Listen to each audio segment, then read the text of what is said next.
right, y'all. I'm about to read 2 Corinthians chapter 5, verse 16. Wherefore hence, now we know man after the flesh. Yea, though we have known Christ after the flesh, yet now henceforth know we him no more. So, we should not be looking at anybody fleshly.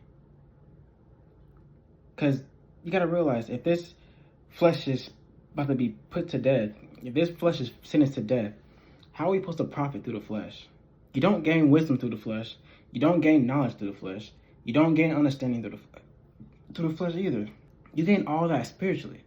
You need spiritual wisdom, spiritual understanding, and spiritual knowledge. So, when you listen to me, for example, don't look at me as a fleshly man. Look at me as your spiritual teacher, because that's what I've been anointed to do, is to teach. So look at me as a spiritual teacher, not as a fleshly teacher. Otherwise, you're not going to be able to profit. You're not going to be able to gain wisdom, knowledge, nothing. You're supposed to be looking at me in a spiritual sense. Just the way that God looks at me. God looks at our heart. God looks at us from a spiritual standpoint, because he's a spiritual God.